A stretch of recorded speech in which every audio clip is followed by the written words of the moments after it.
So, I mean, they're probably going to make the playoffs because the Pacific Division is so bad. But, like, what happens if they make the playoffs and lose in the first round and Jarry sucks? Like, does Stan Bowman lose his job? Battle of Alberta stunk last night. The Flames beat the Oilers 4-3, took the season series 3-1. And I wouldn't say it stunk. I had a good time. It was I had a good time as a neutral. Not the best game, but as a neutral fan, it still had a little bit of juice. Still an entertaining game. I felt bad for both sides at points, but that would be like the worst night of my life if I was DJ. Yeah. I have to defend Devin Cooley to you because he let up a bad goal, but Devin Cooley I don't think was like you were like, man, like these goalies stink, and I was like, yeah, they do. I'm positive about one of them, but like I didn't think Devin Cooley was so bad last night. I think like the Oilers sucked. This is an unfair old takes exposed because that tweet was sent after Devin Cooley let up like the worst goal of the game, and then it came after Tristan Jarry gave 2 goals to the Flames, and it was just like the only reason that game was tied because of bad goaltending on both sides. Yeah. So I was like, this is a real goaltender's duel derogatory. But yeah, Devin Cooley was good outside of the horrible goal that he gave up to allow the Oilers back into the game. Well, the Flames have taken the season series 3-1. After the game, Ryan Lomberg, a person with 3 goals this season entering the game, scored his 4th goal. And after the game, this man, who now has 4 goals in 50 games this season, took a shot at Tristan Jarry, and I'm not even mad about it. I think that even if you've scored 0 goals, you kind of get to talk a little shit here. I mean, Ryan Lomberg knows his role. He knows the role that he plays. He plays it really well, and like that's his value. His value is being a shit stirrer on and off the ice. Here's the clip. Guys are teeing me up for something, aren't you? I said there's no Pizza 73 anybody in here, but I do like Swiss cheese on my pizzas, so it's there's a little bit of that there, I think. Is that a reference to their goalie? Yeah. Attaboy. Okay. All right, that's good. Like, I don't want to be mean too mean to Tristan Jarry personally. I think that he fucking sucks, but it's not his fault that he's in the position he is. Talking about Swiss cheese, which obviously that is a reference to the goalie, being asked, you're talking about their goalie, right? I mean, it's a fair follow-up question just to really spell it out. It's that person's doing their job, not the best humor reception in terms of antenna, but like if you want to be able to write for sure that he called the opposing goalie Swiss cheese, doing a good job because journalism is saved. Yeah. Obviously not the point here, but Swiss cheese on pizza, as someone pointed out in the chat, is the worst I think I've ever heard in my entire life. Doesn't Swiss cheese like kind of sucks, doesn't it? I mean, I'm not the biggest cheese respecter. Like a Swiss and ham, like a little Swiss and ham. Ham and Swiss roll. is good, if you like French onion soup, pastrami and Swiss is really good. Yeah, it's got its place. Yeah, but I'm not just like picking up Swiss is never going to be my default. Yes, well, it is for the Edmonton Oilers because Tristan Jarry had an .840 save percentage in this game to follow his .750 save percentage in Saturday's game. Has an .870 save percentage with the Oilers since coming over in that trade, I believe, in December. And look, we've talked about it more on the Patreon episodes, I think, to save the average listener. But they made this trade. Stan Bowman sent out Stu Skinner, Brett Kulak, picks, like stuff, and draft picks, I mean, not Calvin Pickard, although they sent him down to trade for a goalie who everyone thought was not very good on a bad contract. And it has gone... Swiss and Jarry is really good. Nice.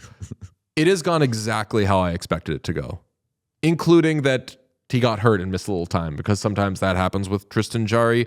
I saw something, I couldn't find it, but there was an account. It was one of the like popular hockey accounts. I'm doing the Trump thing, which is I heard someone say this. I don't know if it's true, and then say something, and there's no proof of it existing. I think it said something like the Oilers have one game of 880 goaltending in their last like 8 games or something like that. Horrible.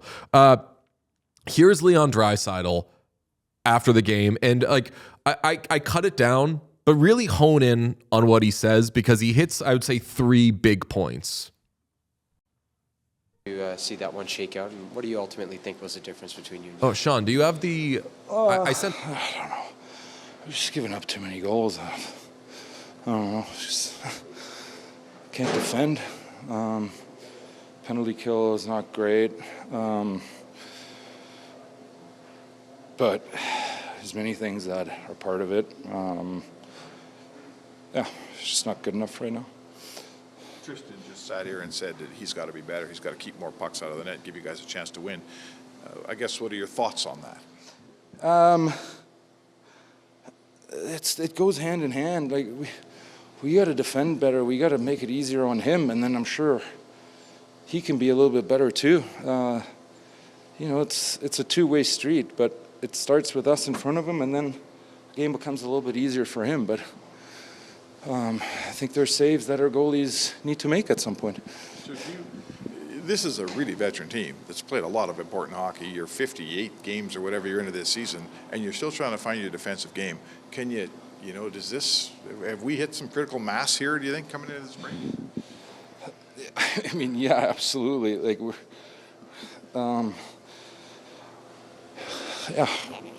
not consistent enough, and it just leaks too hard, to just like lollygag through games and try to get winning streaks going. And you need everybody. It starts with coaches, like everybody. Like you're never going to win if you have 4 or 5 guys going, and it starts at the top. We can be better. Our leaders can be better, and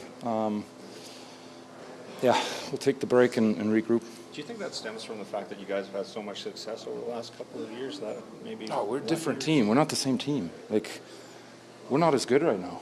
We're not even close. Like, we need to understand that. Like, it's time. Obviously, there's a break now, but when we come back, we gotta get going. Okay, we accidentally played the full version of that, and I'm not mad about it. No, me neither. I think that like we're better off for like the whole context, because as Chat was saying, he's ready to hit something or cry or do something like, and that's a man who we love how emotional he is. But I don't often see that kind of emotion. I like when he's pissy. I don't like when he's like at the end of his rope. Like he looks scored like 2 goals, by the way, in this game. He was fucking awesome. They lost. Like that's got to be even more frustrating when you're awesome and it doesn't fucking matter because your team sucks. Like I take away from that like he wants to see changes, whether it's personnel, whether it's coaching staff, whether it's just approach. The man is sick of what is happening there, and as he should be. It sucks for him that he's like, we're going to take this break and recharge.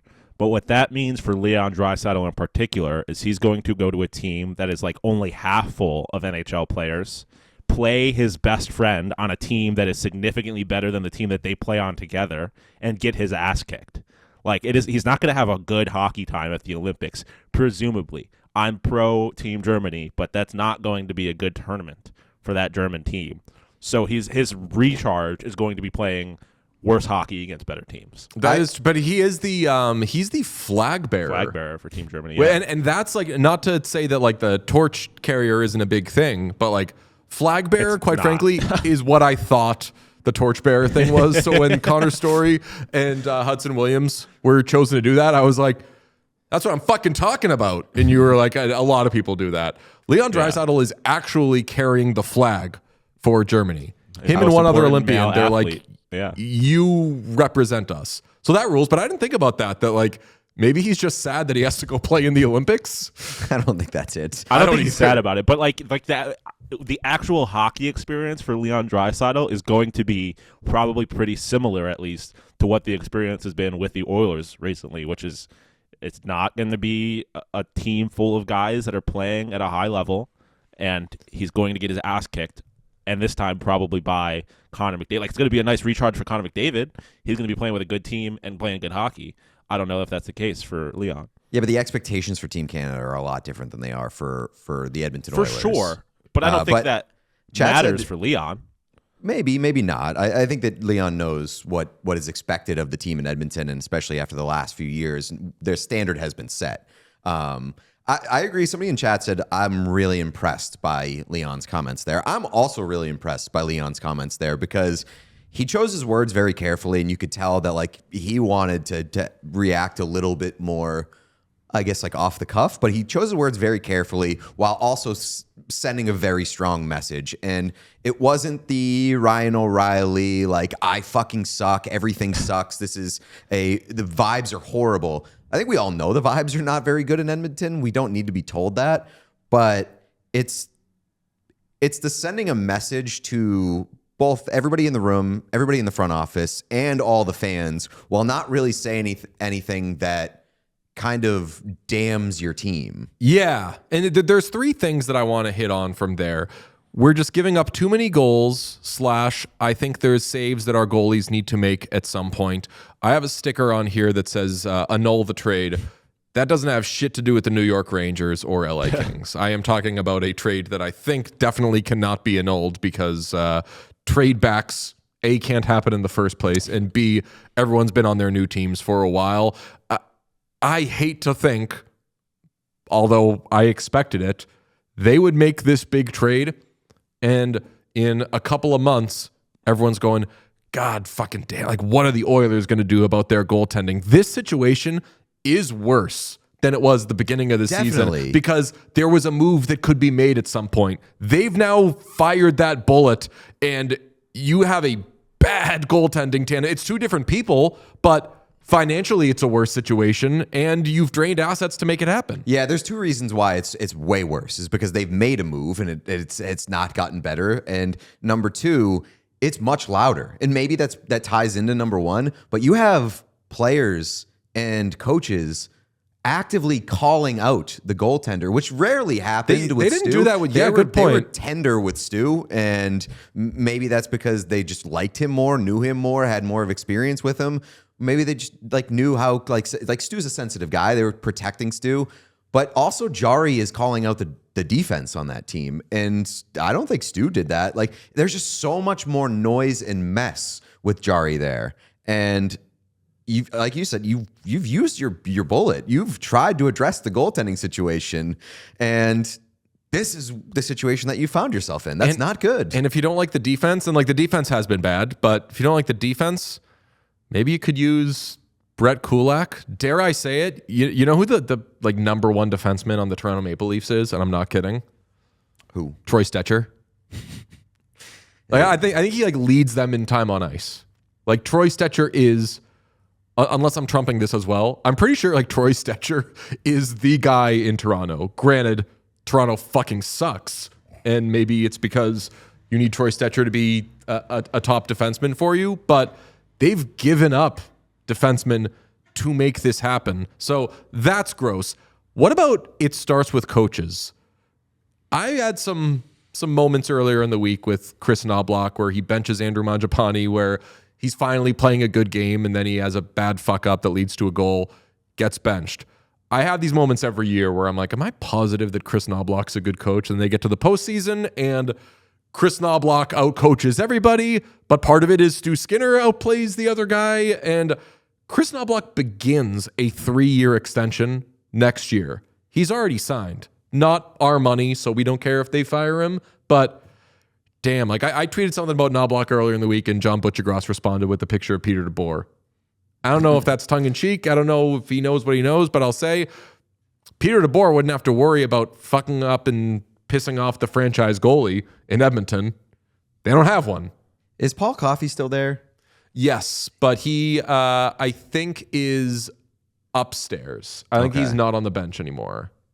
Is there like a chance that they just really miss Paul Coffey being on the bench? Because like when Paul Coffey arrived, they improved defensively quite a bit, and not on the bench anymore.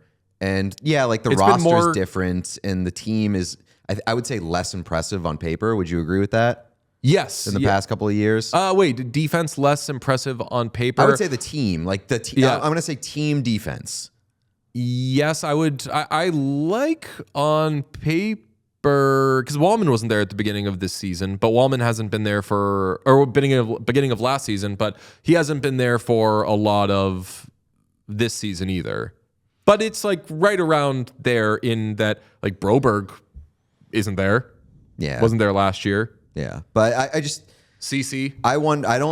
I wonder if they make changes to the coaching staff if it's below the head coach level. So like Mark Stewart, because I think a lot of that responsibility has been shuffled to Mark Stewart. But this is a coaching staff that lost Glenn Gulletson, and their power play got a lot better. So there's been good and bad coaching wise. And then I want to hit we're not as good right now. We're not even close. I crunched some numbers. The Oilers are 2 points out of first place. I joke that every time they play, part of the broadcast is, and if they win this game, they're in first place, even if they've lost a million games in a row. They are 2 points out of first place, but by point percentage, they're actually on pace to be the second wild card. So they kind of do have to get their shit together. Through 58 games this season, they have 64 points. They had 72 last year. They're up in scoring and power play, from 7th in scoring to 4th in scoring this year, from 7th in power play last year to obviously 1st in power play this year.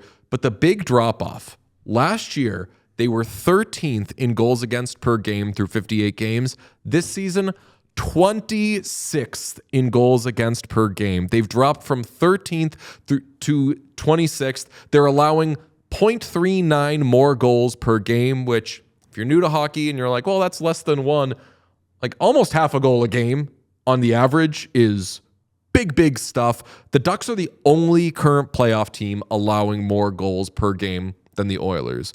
So the big problem is, as you kind of nailed, the defense and the goaltending, which, as I say that, I'm like, shocker, a team with McDavid and Draisaitl. Yeah. The offense isn't the problem. The power play isn't the problem. Draisaitl scored again from the goal line last night. Like, not the problem. But have you considered how awesome it would be for the Edmonton Oilers to have the second wild card spot and we get a first round Edmonton Oilers Colorado Avalanche? I did think about that this morning. The best penalty kill. Like that. That could be. I thought about that this morning, and I was like, respectfully, the Oilers would just get fucking waxed. No, they wouldn't. I thought about it. I was like, God, fucking dead. The Oilers would win that series, or it would go 7, and because that's just they would get waxed. All of this, I don't want to say all of this doesn't matter, but we have conversations like this every year, and at some point, Panthers are going to miss the playoffs. At some point, Oilers aren't going to make a deep playoff run. So like these things are going to change. We'll see what happens at the deadline. I'm an Avalanche respecter, but I wouldn't be surprised. I mean, I don't think the you Oilers can say... I fucking can, because all of you gave up on the Avalanche last year, and I didn't. What? I've always been an Avs guy. Yeah, no, you were an Avalanche respecter last year. I've picked the Avs to win the Cup like 4 years in a row. First off, but what I was going to say is that I don't think you could say you're an Avs respecter and say they're going to lose to the 2025-2026 Edmonton Oilers in the first round in the same sentence. You're talking about a team that's only 2 points out of first place, Sean. Okay? So like the Oilers aren't chopped liver. I guess I'm saying nothing surprises me with what they'll do in the playoffs. Like they can be asked. Right. Do you remember how bad they were going into the playoffs last year? They were like a lot, and I did the same thing. We got a show to do today, and if we're talking about these two teams in their current form, even the Avs, who haven't been very good for a little bit now, like if you're going into the playoffs and you're asking me to trust an Oilers team that just gave up fucking 4 goals to the Calgary Flames, going up against the best offensive team in hockey, they're going to get fucking ran through. Maybe. Look, no one's lower on the Oilers right now than me, but I mean, I've seen this too many times. The fact that the Seattle Kraken beat the Colorado Avalanche, granted, obviously a different Avs team, but like beat the Colorado Avalanche in the first round of the playoffs, does suggest that anything is possible. Anything is possible, but we got a show to do today. Yeah, and based off of this current state of these two teams, and definitely not at their best, both of them, I would say give me the Avs in like 5 games. Yeah, I mean, the Avalanche are way better this season, but this is how we get into, and that's why with any pick I make, and it sounds like it's fence sitting, but I'm not surprised by anything, especially when there is a track record of acting like absolute idiots in the regular season, even half of the first round, and then, okay, let's win 8 games in a row now. Yeah, the reality is like it's 2 different seasons. You got the regular season, then you got the postseason, and things can flip on their heads. Team could be an asshole through games 1 through 82, but as long as they get one of those 8 spots in the conference, things start anew in the first round, and you can generate a whole lot of momentum in a couple of days and just go from there. So, like, I'm not giving up on the Oilers. It's just like they're a mess, and it really concerns me. While the Western Conference seems to have a lot more stability around the Oilers versus what the Oilers are right now. I just want. I need them to do something in goal, and I know they can't. Like, I hate to say it, but I need Tristan Jarry off my fucking team. I mean, can I interest you in Colton Ellis? Yeah, you can interest me in anybody. And now I'm doing with Tristan Jarry what fucking annoying people did with Stuart Skinner, where they were like, this guy shouldn't be in the NHL. Literally any other NHL goalie would be better than this guy, and it's just not true. I don't want literally anybody else, but I'm really upset that they made this person the guy. And I root for him, of course. I think he's been put in a very bad situation. I mean, what happens? He had the Pittsburgh Penguins in a playoff spot. I mean, hypothetically speaking, what happens if the Oilers do not make the playoffs? I mean, they're probably going to make the playoffs because the Pacific Division is so bad. But, like, what happens if they make the playoffs and lose in the first round and Jarry sucks? Like, does Stan Bowman lose his job? I mean, they will make the playoffs. I would fire Stan Bowman. I mean, I would have fired him the day that he made that trade. I don't think Stan Bowman's a good GM, but we've all been fans of teams that have had bad GMs, and you're like, I'm not following the team for Stan Bowman, is the way that I will put it. I would love for him to get out of his way. I don't think that he's ever been a particularly good GM, and now he is making moves that are detrimental to my team. So I think that's the book on Stan Bowman, that specifically that last part is like when he gets desperate and like is trying to really solidify something, he often makes moves that are just like become albatrosses and make his team so much worse. And that could be the Jarry situation here. We'll see. I look at the Oilers kind of the way that I look at soccer teams, where soccer teams so often sack players or sack managers and general managers very abruptly. Yeah, and shout out Chelsea. The window for the Oilers and the urgency for the Oilers right now is so sky high, and the stakes are so sky high that, like, if Stan Bowman puts the team in a position to lose in the first round and they lose in the first round, he's gone. Give it to somebody else. Kevin Adams. Kevin Adams, sure. I don't know if he has the experience with an important team. Yeah, respectfully, I just like with I don't know where the Sabres were when he was there. There wasn't as much pressure to like get them past the first round as much as it was get them past December.